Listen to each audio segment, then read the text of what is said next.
Hi, Jessica and Roxanne. I wanted to show you the new automated club sign up links that we have now. Um, it's just recently been added to Salesforce. So basically, on the program and calendar marketing request doc, I added this column for the link to Salesforce sign up form.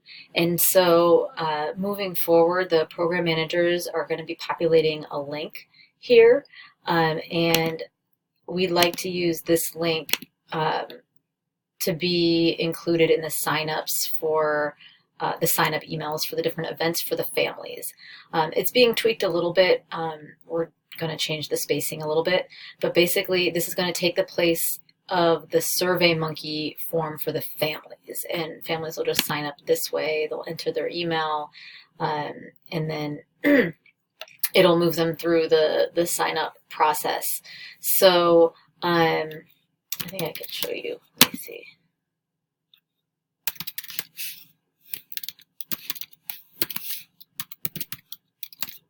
So what it does is it'll pull up any kids that they have that are associated with that email.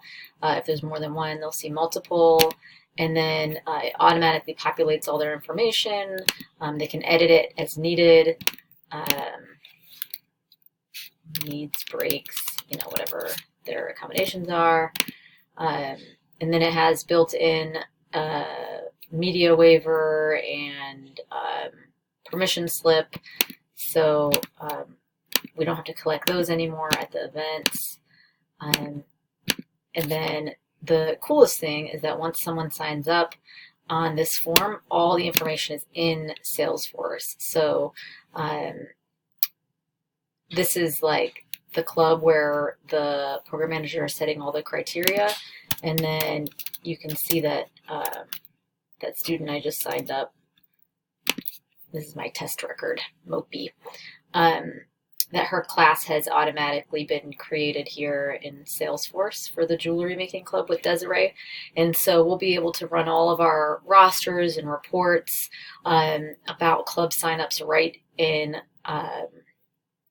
our Salesforce instance, and we won't need to export Excel sheets and things like that anymore. So let me know if you have any questions on this. The basic takeaway is that when you're creating those email blasts, you can just use this link here. We still will need a SurveyMonkey survey for volunteer signups, though. That's not automated. So let me know if you have any questions. Thanks.